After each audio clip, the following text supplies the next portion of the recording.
ಜಗತ್ತಿನ interesting ಸುದ್ದಿಗಳನ್ನ quick ಆಗಿ ಹೇಳ್ತೇನೆ ಕ್ರಿಕೆಟ್ ರೌಂಡ್ ಅಪ್ ನಲ್ಲಿ. ನಾನು ಶ್ವೇತಾ.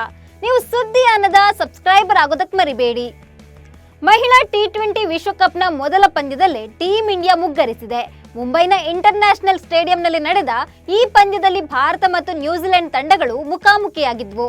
ಅಂತಿಮವಾಗಿ ಭಾರತ ತಂಡವು 19 ಓವರ್ಗಳಲ್ಲಿ 102 ರನ್ ಗಳಿಸಿ ಸರ್ವಪತನ ಕಂಡಿತು. ಈ ಮೂಲಕ ನ್ಯೂಜಿಲೆಂಡ್ ತಂಡವು 58 ರನ್ಗಳ ಭರ್ಜರಿ ಜಯ ಸಾಧಿಸಿ ಟಿ20 ವಿಶ್ವಕಪ್ನಲ್ಲಿ ಶುಭಾರಂಭ ಮಾಡಿದೆ. ಮೊದಲ ಪಂದ್ಯದಲ್ಲೇ ನ್ಯೂಜಿಲೆಂಡ್ ವಿರುದ್ಧ ಸೋತ ಭಾರತ ಮಹಿಳಾ ತಂಡ ನಾಳೆ ಪಾಕಿಸ್ತಾನವನ್ನು ಎದುರಿಸಲಿದೆ. ದುಬೈ ಅಂತಾರಾಷ್ಟ್ರೀಯ ಕ್ರಿಕೆಟ್ ಸ್ಟೇಡಿಯಂನಲ್ಲಿ ನಾಳೆ ಮಧ್ಯಾಹ್ನ 3:30ಕ್ಕೆ ಪಂದ್ಯ ಪ್ರಾರಂಭವಾಗಲಿದೆ. ಪಾಕಿಸ್ತಾನ ವಿರುದ್ಧದ ಪಂದ್ಯದ ನಂತರ ಭಾರತವು ಅಕ್ಟೋಬರ್ 9ರಂದು ದುಬೈನಲ್ಲಿ ಶ್ರೀಲಂಕಾ ಮತ್ತು ಅಕ್ಟೋಬರ್ 13ರಂದು ಶಾರ್ಜಾದಲ್ಲಿ ಆಸ್ಟ್ರೇಲಿಯಾವನ್ನು ಎದುರಿಸಲಿದೆ. ಬಾಂಗ್ಲಾದೇಶ ವಿರುದ್ಧದ ಟೆಸ್ಟ್ ಸರಣಿಯನ್ನ ಕ್ಲೀನ್ ಸ್ವೀಪ್ ಮಾಡಿರುವ ಟೀಂ ಇಂಡಿಯಾ ಈಗ ನ್ಯೂಜಿಲೆಂಡ್ ತಂಡದ ವಿರುದ್ಧ ಸೆಣಸಾಡಲು ರೆಡಿಯಾಗಿದೆ. ಕಿವೀಸ್ ವಿರುದ್ಧ ಒಟ್ಟು 3 ಪಂದ್ಯಗಳ ಟೆಸ್ಟ್ ಸರಣಿಯಲ್ಲಿ ಮೊದಲ ಪಂದ್ಯ ಬೆಂಗಳೂರಿನ ಚಿನ್ನಸ್ವಾಮಿ ಸ್ಟೇಡಿಯಂನಲ್ಲಿ ನಡೆಯಲಿದೆ. ಇದೇ ಅಕ್ಟೋಬರ್ 16ರಿಂದ ಅಕ್ಟೋಬರ್ 20ರವರೆಗೆ ಟೆಸ್ಟ್ ಸರಣಿ ಆರಂಭವಾಗಲಿದೆ. ಬಾಂಗ್ಲಾದೇಶದ ವಿರುದ್ಧ 3 ಟಿ20 ಪಂದ್ಯಗಳ ಸರಣಿಯು ನಾಳೆಯಿಂದ ಆರಂಭವಾಗಲಿದೆ. ಟೆಸ್ಟ್ ಸರಣಿಯನ್ನ ಕ್ಲೀನ್ ಸ್ವೀಪ್ ಮಾಡಿರುವ ಭಾರತ ತಂಡವು ಟಿ20 ಪಂದ್ಯಗಳನ್ನ ಗೆದ್ದು ಬೀಗುವ ಹುಮ್ಮಸ್ಸಿನಲ್ಲಿದೆ. ಅಕ್ಟೋಬರ್ 6, 9 ಹಾಗೂ 12ಕ್ಕೆ ಟಿ20 ಪಂದ್ಯ ನಡೆಯಲಿದೆ.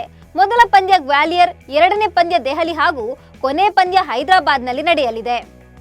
ಕೋಲ್ಕತಾ ನೈಟ್ ರೈಡರ್ಸ್ ತಂಡವು ಶ್ರೇಯಸ್ ಅಯ್ಯರ್ನನ್ನ ಟೀಮ್ನಲ್ಲಿ ಉಳಿಸಿಕೊಳ್ಳಬೇಕು ಅಂತ ಮೊಹಮ್ಮದ್ ಕೈಫ್ ಅಭಿಪ್ರಾಯ ವ್ಯಕ್ತಪಡಿಸಿದ್ದಾರೆ. ರಾಷ್ಟ್ರೀಯ ಹಾಗೂ ದೇಶಿ ಕ್ರಿಕೆಟ್ನಲ್ಲಿ ಶ್ರೇಯಸ್ ಅಯ್ಯರ್ ಉತ್ತಮ ಫಾರ್ಮ್ನಲ್ಲಿ ಇಲ್ಲದಿದ್ರೂ ಕೆಕೆಆರ್ ಫ್ರಾಂಚೈಸಿ ಅವರನ್ನ ತಂಡದಲ್ಲಿ ಉಳಿಸಿಕೊಳ್ಳಬೇಕು ಅಂತ ಸಲಹೆ ನೀಡಿದ್ದಾರೆ.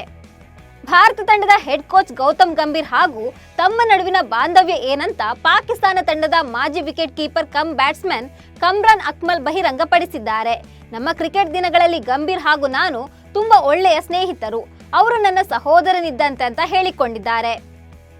ಐರ್ಲೆಂಡ್ ವಿರುದ್ಧದ ಎರಡನೇ ಏಕದಿನ ಪಂದ್ಯದಲ್ಲಿ ಸೌತ್ ಆಫ್ರಿಕಾ ತಂಡವು ಅಮೋಘ ಗೆಲುವು ದಾಖಲಿಸಿದೆ. ಅಬುಧಾಬಿಯ ಶೇಖ್ ಜಯೇದ್ ಸ್ಟೇಡಿಯಂನಲ್ಲಿ ನಡೆದ ಈ ಪಂದ್ಯದಲ್ಲಿ 5ನೇ ಕ್ರಮಾಂಕದಲ್ಲಿ ಕಣಕ್ಕಿಳಿದ ಸ್ಟಬ್ ಸ್ಫೋಟಕ ಶತಕ ಸಿಡಿಸಿ ಮಿಂಚಿದ್ದಾರೆ. 81 ಎಸೆತಗಳಲ್ಲಿ 3 ಭರ್ಜರಿ 6 ಹಾಗೂ 8 4ಗಳೊಂದಿಗೆ ಅಜೇಯ 112 ರನ್ ಬಾರಿಸಿದ್ರು. ಇನ್ಸ್ಟಾಗ್ರಾಂನಲ್ಲಿ ಮಗನ ಫೋಟೋ ಹಂಚಿಕೊಂಡಿರುವ ಪಾಂಡ್ಯ, ಈತನೇ ನನ್ನ ಬಿಗ್ಗೆಸ್ಟ್ ಮೋಟಿವೇಶನ್ ಎಂಬ ಭಾವುಕ ಸಂದೇಶ ಹಂಚಿಕೊಂಡಿದ್ದಾರೆ. ವೈಯಕ್ತಿಕ ಜೀವನದಲ್ಲಿ ಏಕಾಂಗಿಯಾಗಿರುವ ಹಾರ್ದಿಕ್ಗೆ ವೃತ್ತಿ ಜೀವನದಲ್ಲೂ ಒಂದಿಲ್ಲೊಂದು ಪೆಟ್ಟು ಬೀಳ್ತಿದೆ. ಇದ್ಯಾವುದಕ್ಕೂ ಕೇರ್ ಮಾಡದ ಹಾರ್ದಿಕ್ ನಗುಮುಖದಲ್ಲೇ ಜೀವನ ಸಾಗಿಸ್ತಿದ್ದಾರೆ. ಕ್ರಿಕೆಟ್ ಪ್ರಾಕ್ಟೀಸ್ ಮಾಡ್ತಾ ಮಗನ ಜೊತೆ ಕಾಲ ಕಳೀತಾ ಇದ್ದಾರೆ. ಹಾರ್ದಿಕ್ ಪಾಂಡ್ಯರಿಂದ ಡಿವೋರ್ಸ್ ಪಡೆದಿರುವ ನತಾಶಾ ಫುಲ್ ಬಿಂದಾಸ್ ಆಗಿದ್ದಾರೆ. ಸ್ವಿಮ್ಮಿಂಗ್ ಪೂಲ್ನಲ್ಲಿ ಬಿಕಿನಿ ತೊಟ್ಟ ನತಾಶಾ ಡಿಫ್ರೆಂಟ್ ಫೋಟೋಗಳಿಗೆ ಪೋಸ್ಟ್ ಕೊಟ್ಟಿದ್ದಾರೆ. ಈ ಫೋಟೋಗಳು ಸೋಷಿಯಲ್ ಮೀಡಿಯಾದಲ್ಲಿ ಸಿಕ್ಕಾಪಟ್ಟೆ ವೈರಲ್ ಆಗ್ತಿದೆ. ಈ ಫೋಟೋಗಳಿಗೆ ಸಾಕಷ್ಟು ಕಾಮೆಂಟ್ಗಳು ಕೂಡ ಹರಿದು ಬರ್ತಿದೆ. ಟೀಂ ಇಂಡಿಯಾ ಅನುಭವಿ ಬೌಲರ್ ಮೊಹಮ್ಮದ್ ಶಮಿ ವಿರುದ್ಧ ಅವರ ಮಾಜಿ ಪತ್ನಿ ಹಸೀನ್ ಜಹಾನ್ ಗಂಭೀರ ಆರೋಪ ಮಾಡಿದ್ದಾರೆ. ಕಳೆದ 2 ದಿನಗಳ ಹಿಂದಷ್ಟೇ ಶಮಿ ತಮ್ಮ ಮಗಳನ್ನ ಭೇಟಿ ಮಾಡಿದ ವಿಡಿಯೋವೊಂದನ್ನ ಸಾಮಾಜಿಕ ಜಾಲತಾಣದಲ್ಲಿ ಹಾಕಿಕೊಂಡಿದ್ರು.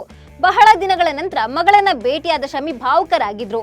ಆದ್ರೆ ಈ ಬಗ್ಗೆ ಮಾಜಿ ಪತ್ನಿ ಪ್ರತಿಕ್ರಿಯಿಸಿದ್ದು, ಶಮಿ ಶೋ ಆಫ್ಗಾಗಿ ಮಗಳನ್ನ ಭೇಟಿಯಾಗ್ತಿದ್ದಾರೆ, ಅವರು ಮಗಳ ಮೇಲೆ ಸುಳ್ಳು ಪ್ರೀತಿ ತೋರಿಸ್ತಿದ್ದಾರೆ ಅಂತ ಹೇಳಿದ್ದಾರೆ. ಇವಿಷ್ಟು ಇವತ್ತಿನ ಕ್ರಿಕೆಟ್ ರೌಂಡ್ ಅಪ್ ಸುದ್ದಿಗಳು. ನಮಸ್ಕಾರ.